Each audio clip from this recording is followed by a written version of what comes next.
It's time for another TBR. How are we already in another month?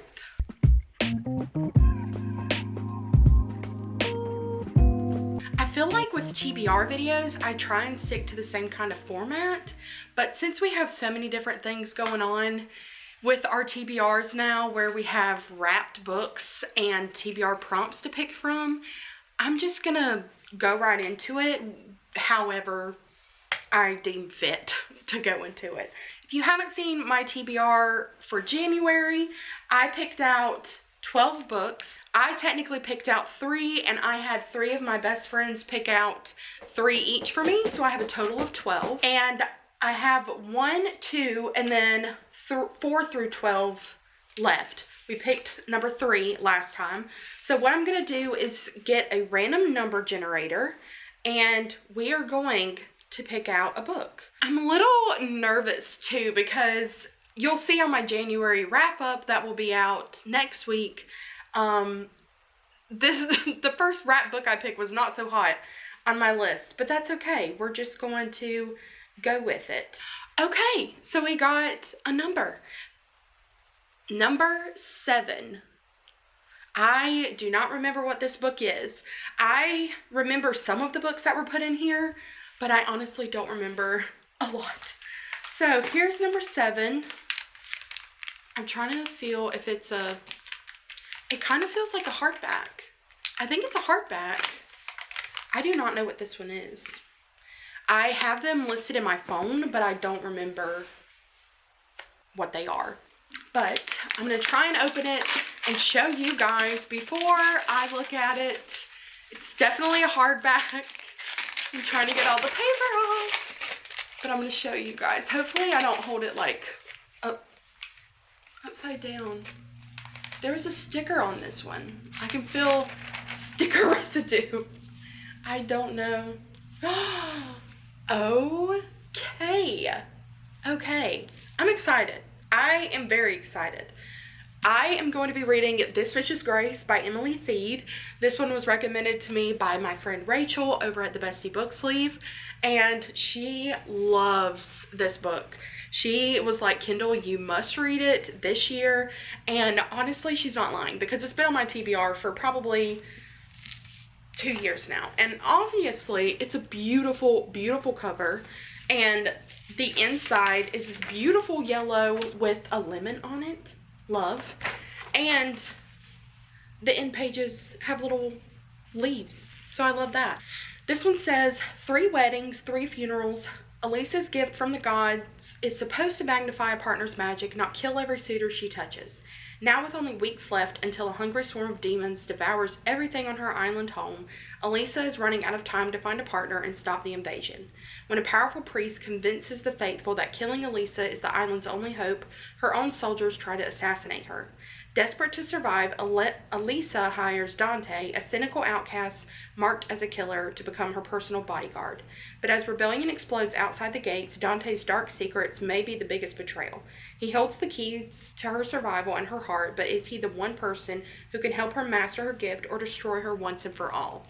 Honestly, I'm kind of getting Belladonna vibes, but not as like gothic for Belladonna. So I'm very excited to get to this one, and I know Rachel's gonna be happy that I picked it. Okay, last month I picked 3 prompts from my TBR jar to go with my regular TBR, because I'm really trying hard this year to stay ahead on new releases and read the ones that I'm excited for.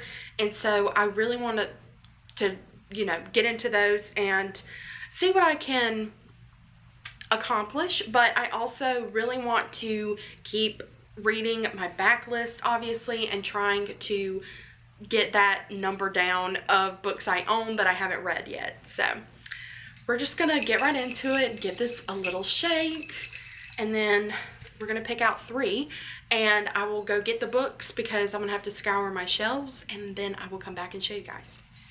So prompt number 1, book relating to an element on the cover or title.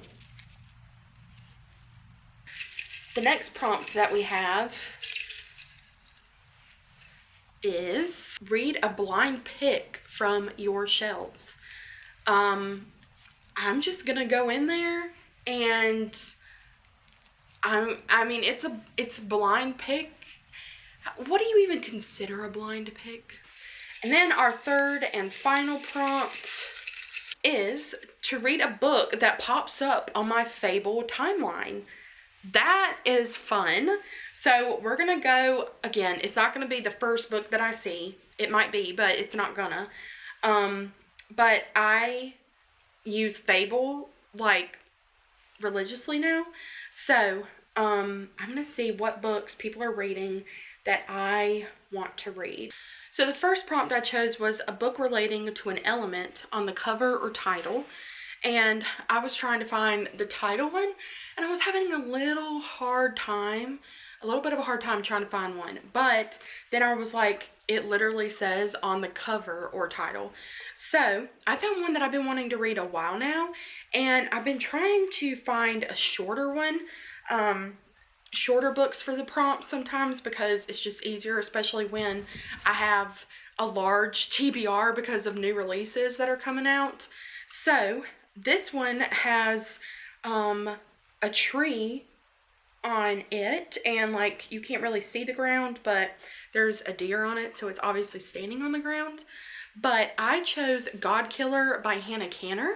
I've been wanting to read this one for a while now. I think the second is already out and the third already has a release date. So it's very much time for me to get into this one. And this one is supposed to have gods and monsters and soldiers and mercenaries.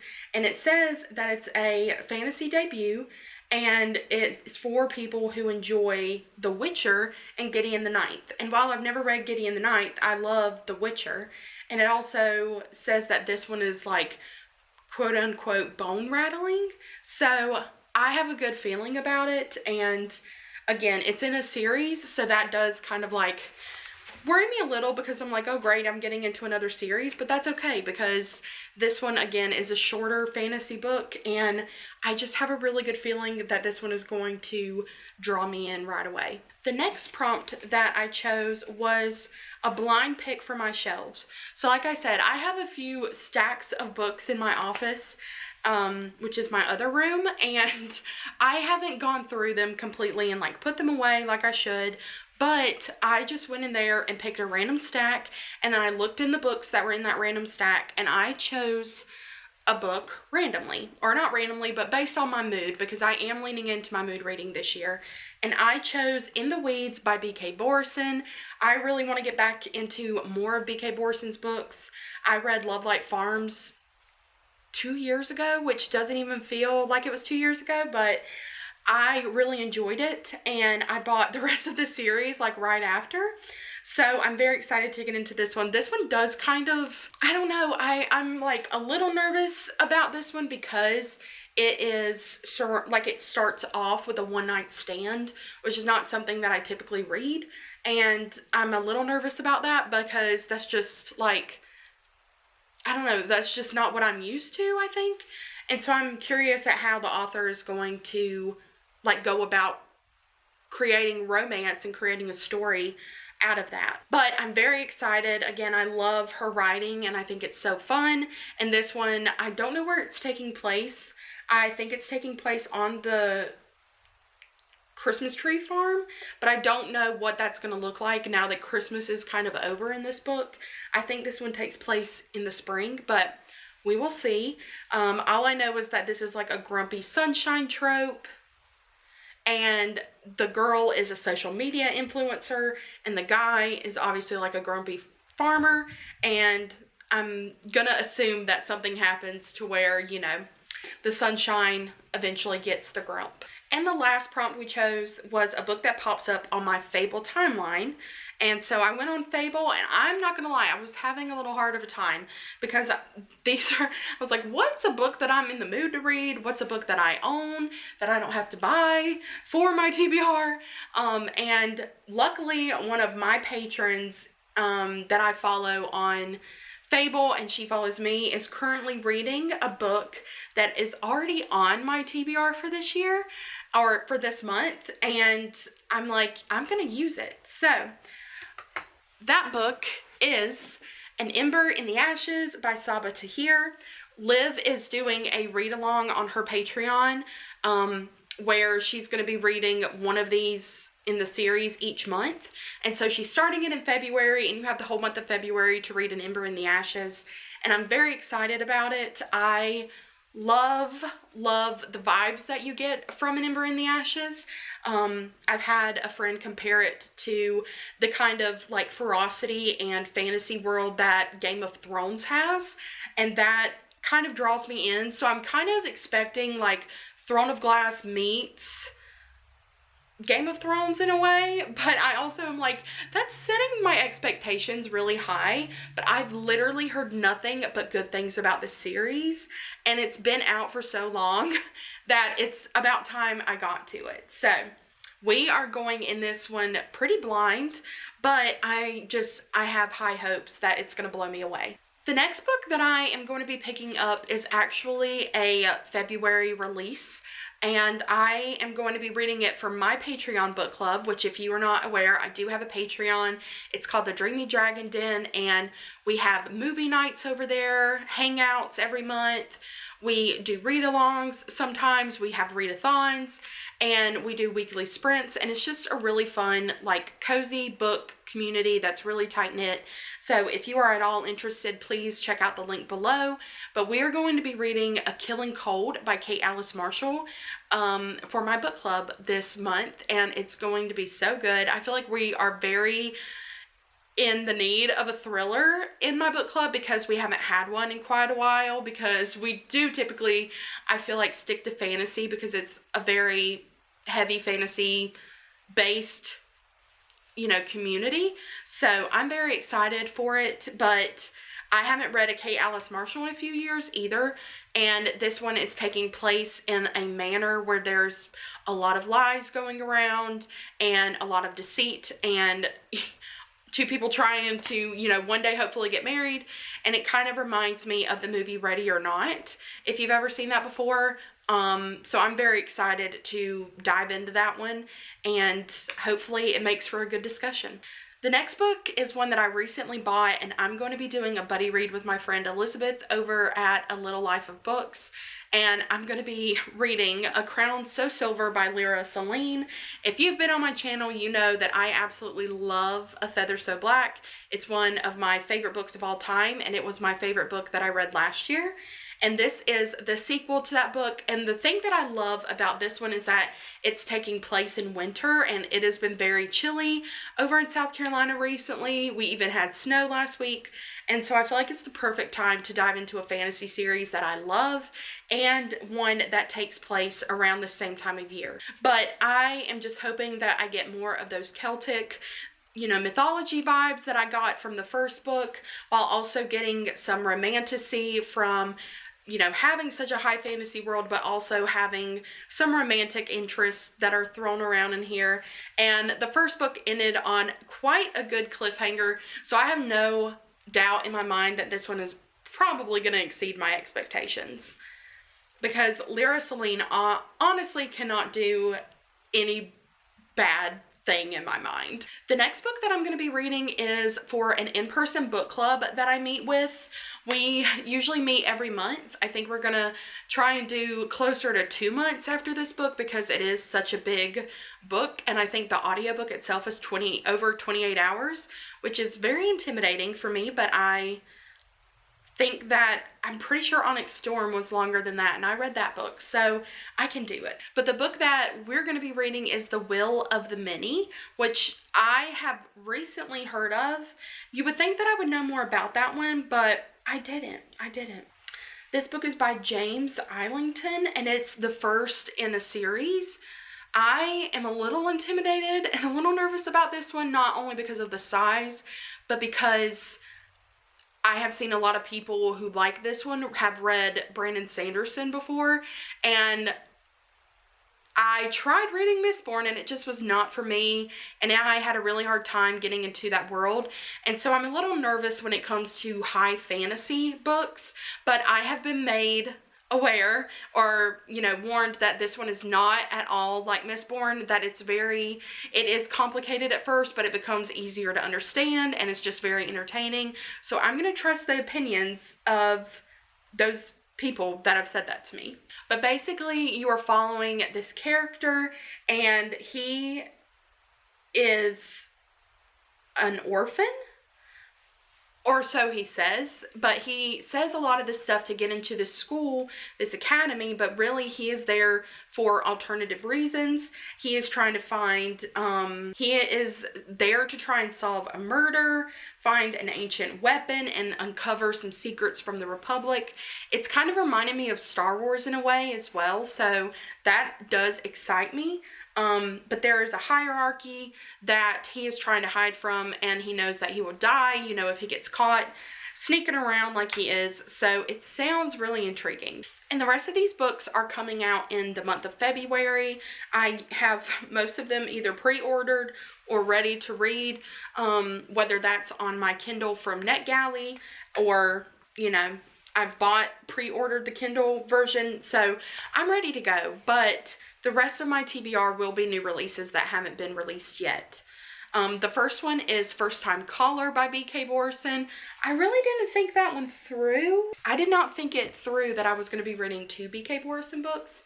So I do have an alternative for this one if I decide that I don't want to read this. Just because it just depends. It depends if I'm still in the mood for more B.K. Borison after First Time Caller.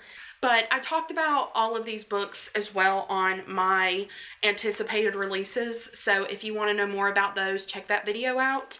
I am very excited about First Time Caller because it is a romance book, and this is kind of like a romantic time of year in February because you have Valentine's Day and stuff like that. So I'm excited to get to it, and it is supposed to be kind of a Sleepless in Seattle retelling, which I've never seen before because it doesn't really interest me. So I'm very picky about my rom-coms, and it'll be an interesting time to see if this one kind of draws me in. The next book is Rebel Witch by Kristen Ciccarelli. This is the second in the Heartless Hunter or the Crimson Moth duology. I read Heartless Hunter last year and it made it into my top 10 of the year. I really enjoyed it. It's following a witch and a witch hunter, and the last book ended on a note where I was like, what's happening? Can I know now what to expect from the second book before I literally burst into flames? But I'm just kind of trusting that she's going to bring it in around full circle and it's all going to make sense in the end. The next book that I want to read is Close Your Eyes and Count to 10 by Lisa Unger.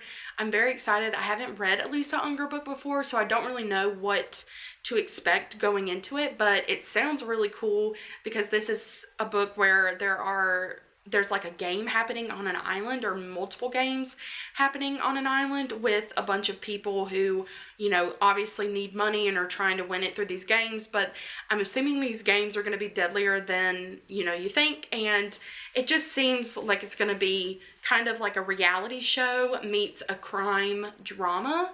And I'm honestly here for it. The next book I am getting from Book of the Month. It is my book club, or my book pick for February, and that is Famous Last Words by Gillian McAllister. Again, this is from an author that I haven't read before, but I've really been getting into thrillers more recently, and I'm very excited to pick this one up. It is a heavier topic, which I feel like Gillian McAllister's books typically surround a heavier topic, but she tends to do them very well, and I'm just hoping that I fall in love with her writing to where I want to read more from her, and I am just looking forward for her next release whenever it comes out. The next one I didn't really know anything about, and then all of a sudden it was blowing up, and this is supposed to be like one of the biggest thrillers for this year. And I had never heard of it. And it is called You Are Fatally Invited by Ande Pliego, or Ande Pliego. I don't really know how you say the name. But It says, when renowned anonymous author J.R. Allison hires former aspiring writer Mila Day Angel to host a writing retreat at his private manor off the coast of Maine, she jumps at the chance, particularly since she has an axe to grind with one of the invitees. The guest list? 6 thriller authors, all masters of deceit, misdirection, and mayhem. Confess the crimes, survive the tropes.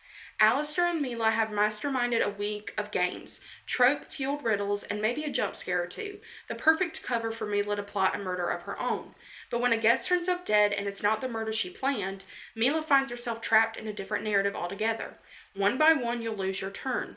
With the storm isolating the island and the body count rising, Mila must outwit a killer who knows literally every trick in the book, until only one of us remains. So, it kind of reminds me of the writing session, is that what it's called? From Julia Bart's, where they had that writing retreat, but I tried reading that book and I just couldn't get into it. So I'm hoping that this is what I was hoping that book would be, but it sounds really fun. I think it's always interesting when there's like a house of writers, especially thriller writers, because they are so into writing about death or writing about murder, and if you just put a bunch of them in a house together, you know what could happen, and this is what we're gonna hopefully find out. The next book that I want to read is Wings of Starlight by Allison Saft. This one is a Disney book retelling of a fairy that is in Pixie Hollow. And if you know me, I love fairies. Pixie Hollow fairies. I love any kind of fairy. I want to be a fairy. So you should already know that I'm going to be loving all the vibes from this book. But we're following a fairy. It's been a long time since they've had a warm season in Pixie Hollow, so I'm assuming it's going to be very cold. So I feel like it's releasing at the perfect time. And the fairy is going to run into this woodsman and guardian, and I just feel like it's going to be a beautiful story. And I was telling my friends earlier that if anybody was going to write a Disney retelling book, especially about fairies, I feel like Allison Saft is the perfect person to do that. And the last book that I want to read this month is The Rose Bargain by Sasha Peyton Smith. This is one that blew up on the internet and has been blowing up, and it's not even out yet, but it says The Cruel Prince meets the selection, which already draws me in because I absolutely love The Cruel Prince. And it says if you love, you know, writers like Holly Black, Stephanie Garber, and Adeline Grace, that this book is for you. And I love all of those people, so of course I'm going to be picking this one up. It says every citizen of England is granted one bargain from their immortal Fae Queen. High society girls are expected to bargain for qualities that will win them suitors. A rare talent for piano in exchange for one's happiest childhood memory. A perfect smile for one's ability to taste. But Ivy Benton's debut season arrives with a shocking twist. A competition to secure the heart of the Queen's Fae son, Prince Bram. A prize that could save Ivy's family from ruin and free her sister from the bargain that destroyed her. Yet every glittering Fae deal has a rotting heart, and at the center of this contest is a dark plot that could destroy everything Ivy knows. I'm stoked for this one. I think it's going to be so much fun. It sounds, again, just like a perfect romantasy book, and I just feel like now that I'm wanting to lean into my fantasy as much as possible, being able to add romantic tropes and have romantasy and fantasy, or romance and fantasy, will help, you know, me combine this love-filled month with my favorite genre. But those are all the books that I plan to read this month. Let me know down below if we're reading any of the same books or what you are most excited to read for in this coming month of February. Thank you guys so much for sticking around and watching this video, and I will see you guys in my next one.